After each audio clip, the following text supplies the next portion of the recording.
30 inch की तो मेरी कमर है। और अगर 30 इंच का डोला बना लोगे तो खाना खाने के लिए हाथ मुंह तक ही नहीं जा पाएगा। वो सब मैं बाद में देखूंगा। लाओ जल्दी मेरा चिकन फ्राई ले आओ।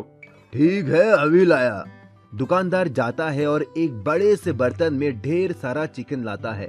ये देखकर नमन, अरे भाई, तुम्हारे और दोस्त भी आ रहे हैं क्या, जो इतना सारा चिकन ले लिया है?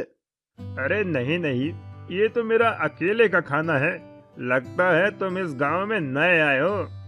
हाँ, मैं इस गांव में नया आया हूँ। ओह अच्छा, मैं तो खाने के ऊपर फूड चैलेंज गेम भी खेलता हूँ। आज तक मुझे कोई हरा नहीं पाया है। नमन मन ही मन सोचता है, अगर मैं सिर्फ फूड के लिए चैलेंज करूं तो शायद मैं इससे जीत सकता हूं और मेरा कुछ फायदा हो सकता है। अच्छा, तो ऐसी बात है क्या? मैं तुम्हें चुनौती देता हूं। मैं तुम्हें खाने में आसानी से हरा दूंगा। जितना तुम खाओगे उससे ज्यादा ही खाकर दिखाऊंगा। क्या कहा? तुम तुम मुझे चुनौती दे रहे हो, वो भी खाने में? अरे अपना साइज देखा है क्या? तुम्हारे पेट से बड़ा तो मेरा सर है। हो, मैं तुम्हें खाने में हरा दूंगा। ठीक है, तो कल इसी टाइम होटल पर आ जाओ। तुम्हें भी देख लेता हूँ कितने बड़े तेज मारखा हो तुम। ठीक है, लेकिन मेरी कुछ शर्त है। ठीक है, बताओ क्या शर्त है तुम्हारी? अरे, अगर मैं जीत गया तो तुम्हें मुझे रहने के लिए एक घर देना होगा और खाने के बीच में हम ब्रेक भी ले सकते हैं। ठीक है, तुम्हारी दोनों शर्तें मुझे मंजूर है। मेरे यहाँ कई मकान हैं, उसमें से एक तुम्हें दे दूंगा। लेकिन अगर तुम हार गए तो? अगर मैं हार गया तो मैं तुम्हें अपने गांव की जमीन गिफ्ट में दे दूंगा। ठीक है, तो कल मिलते हैं। अगली सुबह सूरज और नमन दोनों उसी दुकान में मिलते हैं। आ गए हारने के लिए? वो अभी पता चल ही जाएगा कि कौन हारेगा और कौन जीतेगा। अरे भैया, जरा हम दोनों के लिए चिकन लेग पीस लगा दो, बढ़िया चटपटा फ्राई करके। दुकानदार दो बड़े बड़े बर्तन में खूब सारे फ्राई लेग पीस लेकर आता है। ये लो, गर्मा गर्म चिकन लेग पीस, मसाला, चटनी और प्याज के साथ। दोनों चिकन खाना शुरू करते हैं। खाते खाते दोनों का पेट फूल जाता है। तभी अचानक नमन बोल पड़ता है, 1 मिनट रुको, मुझे बड़ी जोर का टॉयलेट आ रहा है। मैं अभी करके आता हूँ, तब तक तुम वेट करो। ठीक है, जाओ, जल्दी आना। नमन टॉयलेट करके आता है। उसका पेट बिल्कुल पिचका हुआ था। अरे तुम्हारा पेट एकदम पतला कैसे हो गया? अरे भाई, अभी अभी बाथरूम में हक कर आ रहा हूँ, तो पतला तो हो ही जाएगा ना। ना मानो तो बाथरूम में जाकर देख लो। हाँ ठीक है, चलो खाते हैं। दोनों फिर से खाने लगते हैं। इस बार नमन बहुत तेजी से खा रहा था, जबकि सूरज अब खाते खाते थक चुका था। अरे मेरा तो पेट भर गया है, अब मुझसे नहीं खाया जाता, मैं हार मानता हूँ। नमन प्लेट का सारा लेग पीस खा लेता है। मैं जीत गया और शर्त के हिसाब से तुम्हें अब मुझे रहने के लिए एक घर देना होगा। ठीक है, शर्त के मुताबिक मैं अपना एक घर तुम्हें दे देता हूँ। ये कहकर सूरज वहाँ से चला जाता है। दुकानदार, अरे भैया, तुमने उस पहलवान को हरा दिया, यकीन नहीं होता। आखिर इसका राज क्या है? उसकी बात सुनकर नमन अपने जुड़वा भाई अमन को आवाज देता है। ये मेरा जुड़वा भाई अमन है। जब खाते खाते मेरा पेट भर गया था तो मैं बहाना बनाकर बाथरूम गया और अपनी जगह अपने जुड़वा भाई अमन को भेज दिया और वो सारा लेग पीस खा गया और इस तरह मैंने उस सूरज को हरा दिया। इतना कहकर नमन और अमन खुशी खुशी वहां से चले गए। मैजिकल हैन। उत्तर प्रदेश के गांव में अब्दुल नाम का एक मेहनती इंसान रहता था जो ऑमलेट बेचकर अपना घर चलाता था। उसकी एक रजिया नाम की लड़की थी जिसका सपना था डॉक्टर बनने का और वो उसके लिए दिन रात मेहनत करती थी। वो जब भी अपने पापा का हाथ बटाने आती तो उसके पिताजी मना कर देते। नहीं बेटी, तुम ये ऑमलेट मत बनाओ, तुम्हें तो बड़े होकर डॉक्टर बनना है। ठीक है पिताजी, लेकिन जिस दिन मैं डॉक्टर बन जाऊंगी आपको काम नहीं करने दूंगी, आप बस आराम करना। पर एक दिन कुछ ऐसा हुआ कि रजिया के डॉक्टर बनने का सपना टूट सा गया। रजिया के पिता का एक्सीडेंट हो गया और डॉक्टर ने उन्हें 2 साल तक बिस्तर से उठने के लिए मना कर दिया।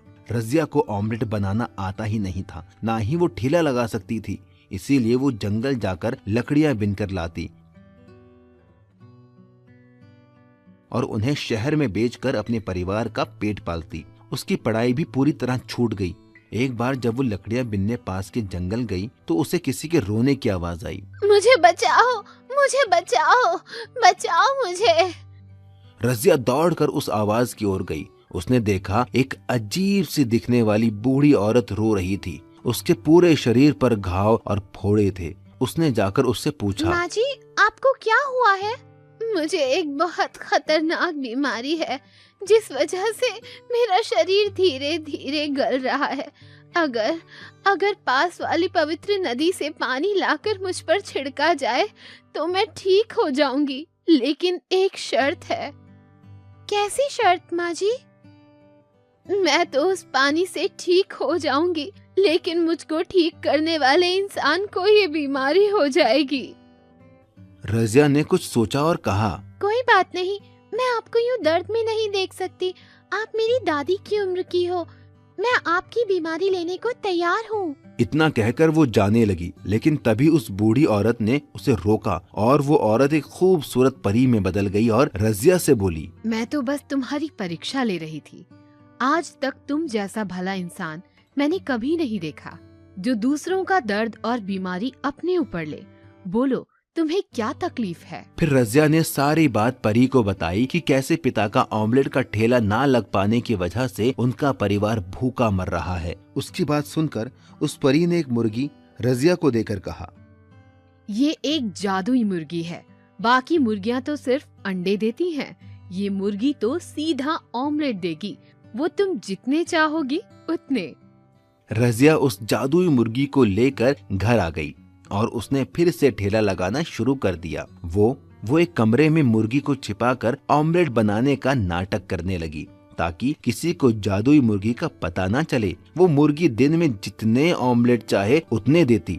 यही नहीं, उसके ऑमलेट सबसे टेस्टी थे। इस वजह से बाकी ऑमलेट बेचने वालों के यहाँ लोगों ने आना बंद कर दिया। इस बात से जलकर उनके पड़ोसी सलमान ने चुपके से उस कमरे में झांका तो उसे वो जादुई मुर्गी दिख गई। उसके मन में लालच आ गया और वो मुर्गी चुराकर घर ले आया। अब मैं भी इस जादुई मुर्गी से ऑमलेट बनाकर बेचूंगा और अमीर बन जाऊंगा। चल मुर्गी, वैसा ही टेस्टी ऑमलेट दे और मुझे अमीर बना दे। लेकिन उस जादुई मुर्गी ने बदले में उसे इतना कड़वा और बदबूदार ऑमलेट दिया जिसे खाकर लोगों ने उल्टी के साथ ही लालची सलमान की पिटाई लगा दी और वो जादुई मुर्गी वापस रजिया के घर चली गई। रजिया फिर से जादुई मुर्गी का ऑमलेट बेचकर पैसे कमाने लगी और एक दिन डॉक्टर बन गई। उसके पिता अब्दुल भी ठीक हो गए। इसके बाद रजिया ने उस मुर्गी को जाने की इजाजत दे दी क्योंकि अब वो मेहनत करके पैसा कमा सकती थी। Underground food challenge. एक गांव में एक हुक्कू नाम का आदमी रहता था। वो देखने में हट्टा कट्टा मोटा तगड़ा था। हुक्कू बहुत ज्यादा खाने का शौकीन था। हुक्कू अपने खाने की वजह से पूरे गांव में मशहूर था। वो लोगों के साथ तरह तरह के फूड चैलेंज करता था और जीतता भी था। हुक्कू ने एक कुत्ता भी पाला हुआ था। वो जिस भी फूड चैलेंज में जाता अपने कुत्ते को साथ लेकर जाता। उसी गांव में सोनू नाम का एक आदमी अपनी बीवी कविता के साथ रहता था। सोनू एक गरीब आदमी था, लेकिन वो अक्लमंद था। एक दिन हुक्कू ढाबे पर बैठकर चाय पी रहा था। तभी वहाँ सोनू आता है और वो एक कप चाय लेकर पीने लगता है। अरे तुम तो वही हो ना जो लोगों के साथ तरह तरह के फूड चैलेंज रखता है? हाँ, तुमने सही पहचाना। मेरा नाम हुक्कू है। हम जैसों को तो पेट भरने के लिए पैसे कमाने पड़ते हैं, लेकिन तुम तो अपना पेट भरने के साथ पैसे कमाते हो। बढ़िया काम है। मेरे जितना खाना खाना बच्चों का खेल नहीं है। तुम जिस दिन मेरे साथ फूड चैलेंज खेलोगे तो पता चल जाएगा। क्या कहते हो जाए मुकाबला? अरे नहीं नहीं, आज नहीं। इतना कहकर सोनू वहाँ से चला जाता है। सोनू घर पहुँचने पर अपनी बीवी कविता के पास जाता है। कविता, पता है आज मुझे हुक्कू मिला था। हुक्कू? ये कौन है? वही आदमी जो लोगों के साथ फूड चैलेंज खेलता है। वो तो मुझे भी फूड चैलेंज खेलने को बोल रहा था। अच्छा, अजी तो एक काम करिए ना, आप भी उससे फूड चैलेंज खेल लीजिए। अगर हार गया तो पैसे भी देने पड़ सकते हैं। एक बार फूड चैलेंज खेल कर तो देखिए। कविता के बहुत कहने पर सोनू फूड चैलेंज खेलने के लिए मान जाता है। सोनू अगले दिन हुक्कू के पास जाता है। हाय हुक्कू भाई, कैसे हो? अरे तुम तो सोनू हो, बोलो कैसे आना हुआ? मैं तुम्हें चैलेंज करता हूँ, क्या तुम मेरे साथ फूड चैलेंज खेलोगे? क्या कहा? फूड चैलेंज खेलोगे तुम, वो भी मेरे साथ? हाँ हाँ, सही सुना तुमने। ठीक है, चलो आओ खेलते हैं फिर। हुक्कू बहुत सारी खाने की चीजें लाता है और एक टेबल पर रख देता है। अरे वाह, इतना सारा खाना! Chicken fry, chicken leg piece, tandoori chicken, मजा आ गया खाने में तो शुरू करें अपना चैलेंज। हुक्कू के कहते ही दोनों खाने पर टूट पड़ते हैं।